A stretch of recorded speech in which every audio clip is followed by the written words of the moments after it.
Bueno, pues estamos con el doctor Mario y si nos puedes platicar un poquito tu edad, qué estudiaste. Sí, yo soy médico general, estudio aquí en San Luis Potosí, después hizo cirugía general aquí mismo en San Luis Potosí en el Hospital Central, en la Universidad Autónoma. Cuando terminé mi estudio de cirugía general me di cuenta de que el campo clínico era muy importante, pero también las bases como en la evidencia. Después de eso estudié la maestría en ciencia de la investigación, ya una vez ya teniendo mi empleo que era un colaborador del área de quemados. Meto pacientes a procedimientos para que entonces ellos puedan sanar las heridas y que después puedan tener un tratamiento largo para evitar las secuelas. Perfecto. ¿Y a qué se dedica actualmente? Ahorita soy jefe del área de quemados. Toda la preparación clínica y de investigación me ayudó para sentar bases en evidencia y que entonces pueda tener una mejor aplicación en la cicatrización de heridas, y eso me hizo un soporte para que yo pueda tener la jefatura de quemados. ¿Y por qué decidió dedicarse a esta área? Porque me gusta mucho que, aparte de que uno tiene que ayudar al paciente con su cicatrización, también tiene que ayudar en muchas cosas sociales, en cosas emocionales, en cosas psiquiátricas, de infección, de nutrición, por supuesto, en rehabilitación. O sea, todo eso nosotros tenemos que saber. No somos los expertos ni somos la parte aplicativa de eso, pero sabemos cuándo detectar este tipo de problemas y cuándo darle un seguimiento de acuerdo a cada especialista. Por ejemplo, en los padecimientos de quemaduras y sobre todo de cicatrización crónicas, siempre se dice que en cirugía la piedra angular pues no es el procedimiento. O sea, no podemos meter un paciente que esté desnutrido a cirugía, porque entonces tiene muchas complicaciones. Si el paciente tiene una intervención cuando menos de 10 días, entonces el paciente le va a ir mucho mejor en la recuperación y el paciente va a regresar a lo que a nosotros nos interesa, que es mejorar la calidad de vida del paciente. ¿Y cuál es su equipo de trabajo cuando trabaja con él? Es un equipo interdisciplinario, tiene que haber 12 personas involucradas. Todos los especialistas tenemos afortunadamente un médico que hizo nutrición clínica y que también nos ayuda a tener la valoración, pero es muy importante la nutrición de una licenciada de nutrición que tenemos para que le dé seguimiento, porque siempre es esencial de que tengamos una vigilancia estrecha con el paciente, y si uno le dice al paciente cuáles son los detalles que va a hacer que mejoren, o sea, detalles inclusive de que pueda estar en el seguimiento ambulatorio desde su casa y que vengan a vernos, entonces así el paciente le va mucho mejor. O sea, la educación del paciente, que sobre todo con la licenciatura en nutrición, es la que nosotros tenemos como una representación para que el paciente le vaya bien. ¿Y tiene usted algunos artículos publicados? Sí, empecé a publicar artículos desde que estaba en la residencia de cirugía general. Desde estudiante me involucraba con muchas líneas de investigación, pero me di cuenta que la mayor parte de esas líneas pues no tenían como un impacto.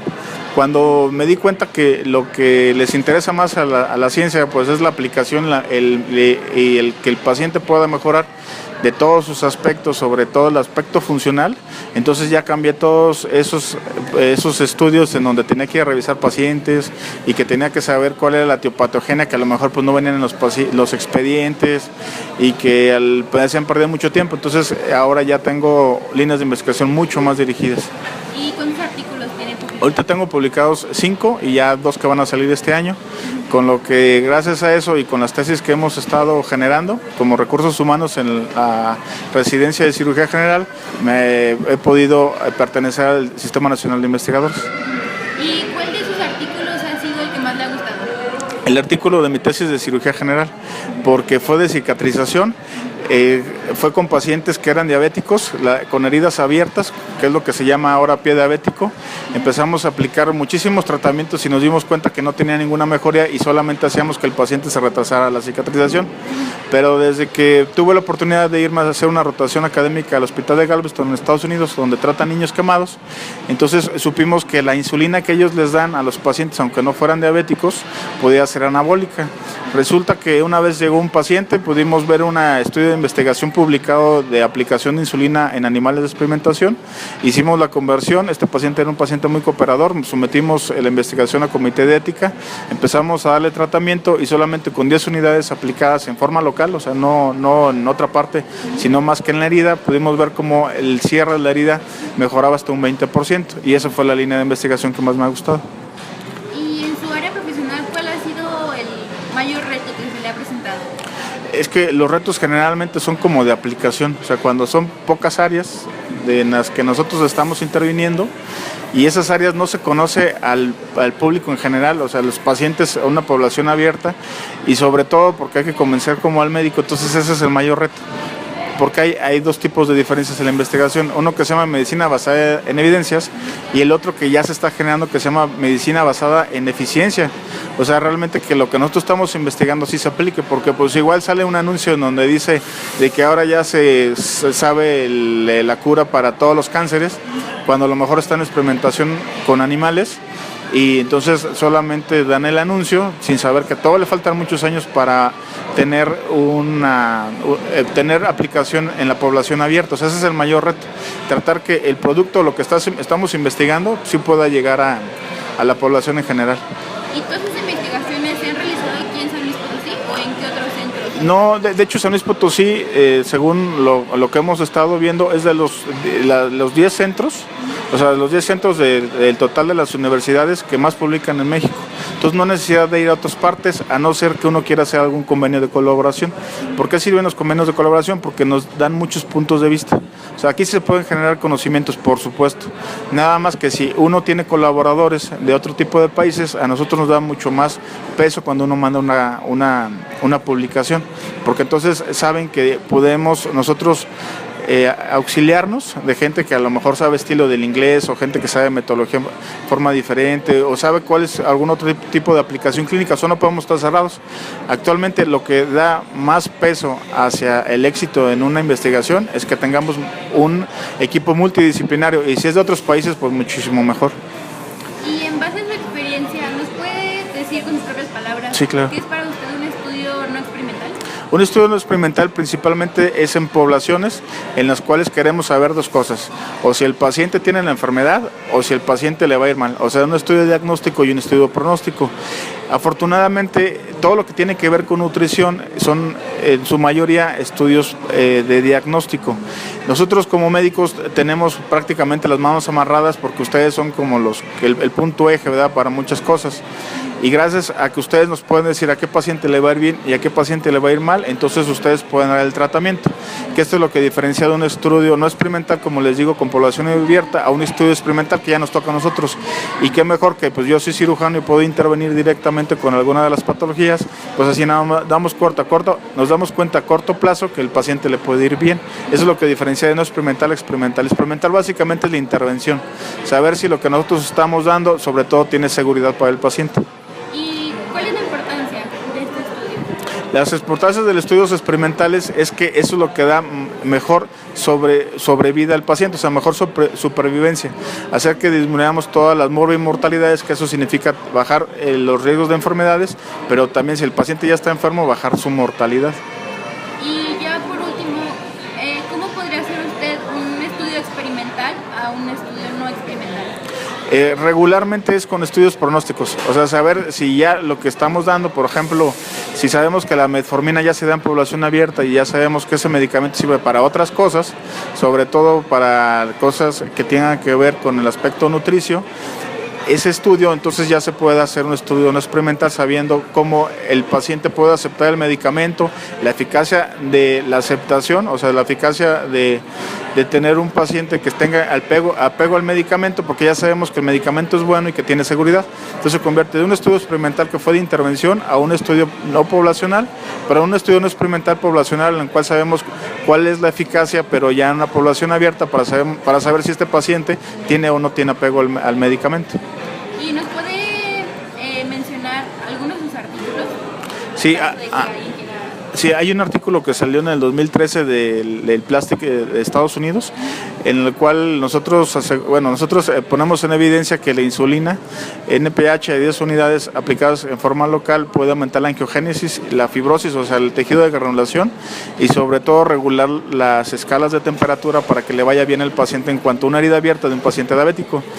Este año vamos a tener afortunadamente la publicación de esta misma línea de investigación, pero ahora con población no diabética, pacientes quemados, pacientes con heridas traumáticas, pacientes con otro tipo de heridas que no sean de un paciente diabético, y nos dimos cuenta que la aplicación de insulina es seguro. Gracias a que nosotros aplicamos termografía a las heridas para saber si el paciente tiene o no tiene mejoría, la línea de investigación ahora también va dirigida hacia saber cuál es el diagnóstico o el papel diagnóstico que tiene la termografía con respecto a las heridas, porque si un paciente no le va a ir bien, en la termografía se puede detectar.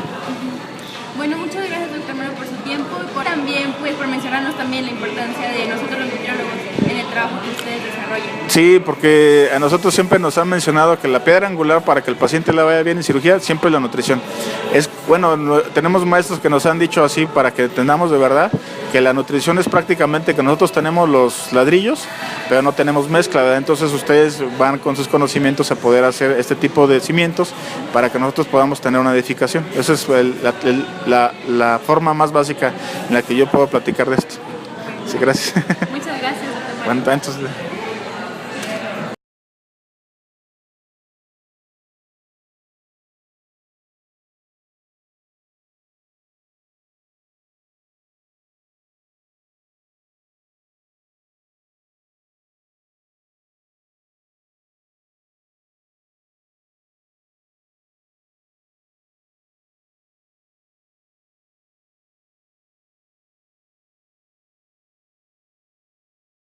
Estamos con Julián Ávila y estamos viendo lo de investigaciones no experimentales.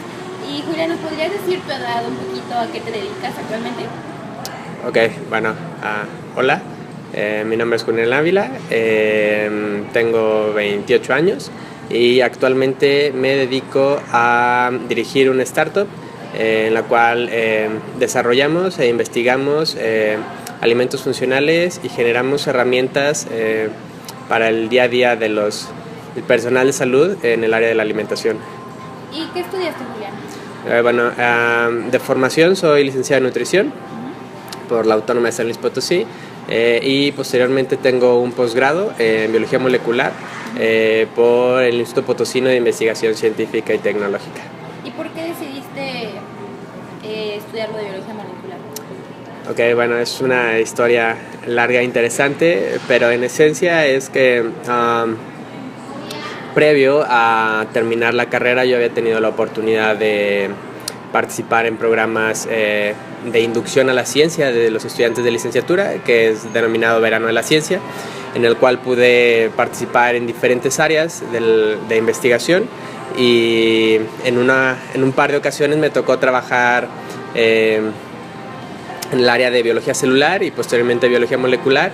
Y previo antes también a mi egreso tuve la oportunidad de hacer estancias de investigación en un par de laboratorios, los cuales me dieron la pauta para posteriormente seguir esta línea de investigación en el área de biología molecular. ¿Y tienes algún artículo publicado?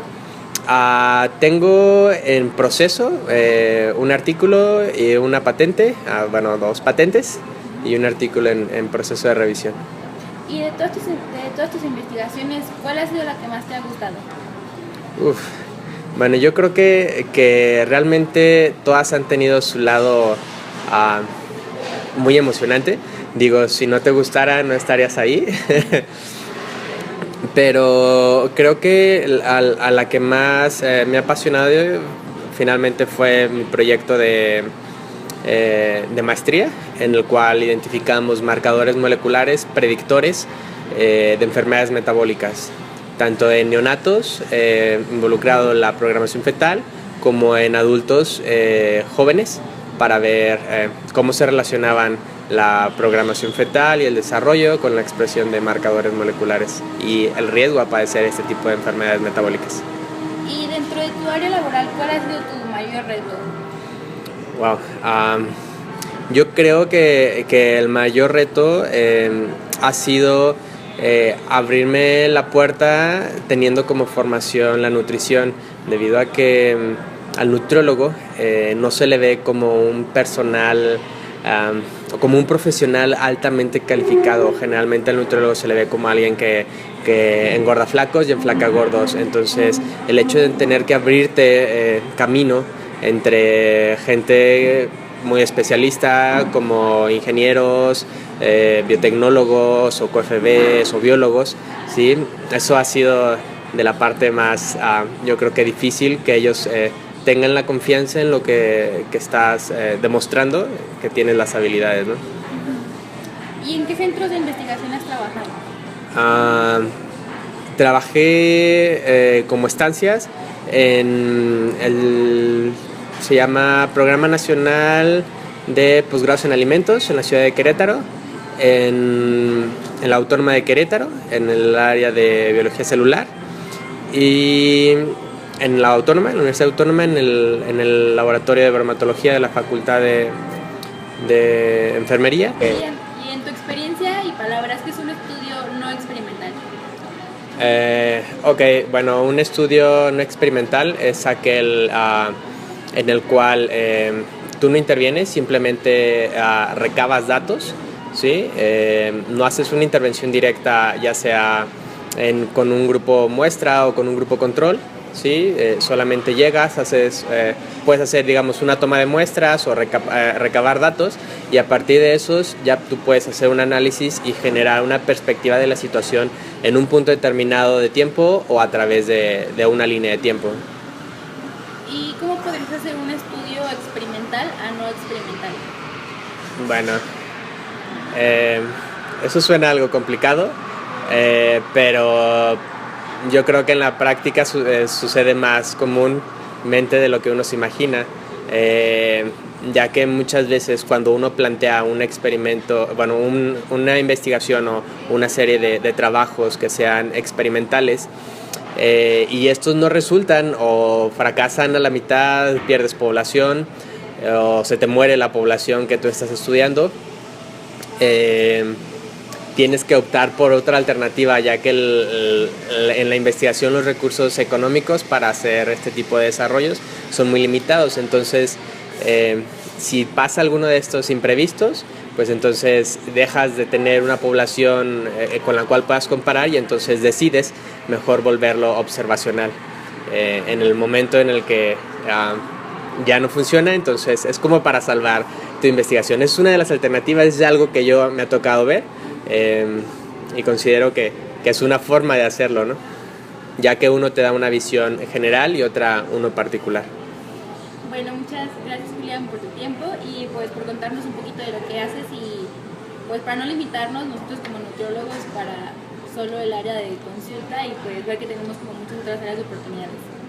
Gracias. Ok, con gusto.